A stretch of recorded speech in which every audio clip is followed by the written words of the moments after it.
In today's Senate floor session, we will vote on the Health and Human Services supplemental budget. This is one of the most consequential bills we will pass this session, and it is one that the DFL caucus is looking forward to the least. This is not the health care bill any of us wants to pass, but it's the one that we have been forced into. Donald Trump and Republicans in Congress passed the biggest transfer of wealth from the rich to the poor in American history with H.R. 1.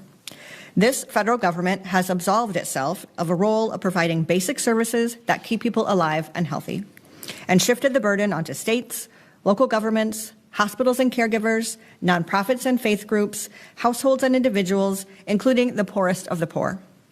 The bill we will pass today spends $700 million trying to fill the holes blown open by cuts, shifts, and gimmicks imposed by Republicans in D.C. on medical assistance and food support. More than $250 million of that goes directly toward keeping our hospitals open, from the Level 1 Trauma Center in downtown Minneapolis to dozens of critical access hospitals that make it possible to give birth, survive cancer, and get older in greater Minnesota. Another $300 million in this bill is going to stabilize local budgets, keep down property tax increases, and absorb shifts to counties on cuts to SNAP and food support, the benefits that ensure people have enough food to eat.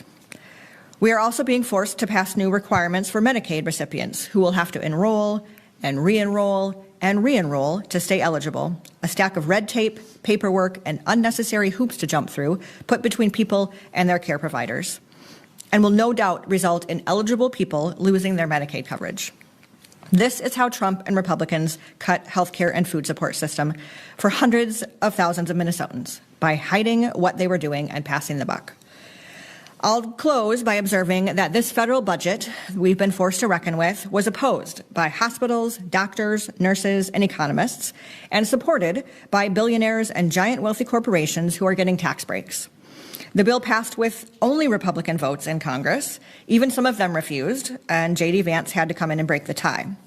The bill we have to pass to mitigate the harm and keep hospitals open, keep care providers employed, and keep people healthy, that budget will be passed by Democrats, and perhaps and probably only Democrats. That should tell Minnesotans everything they need to know about who we are listening to, who we care about, and who we're fighting for at this Capitol.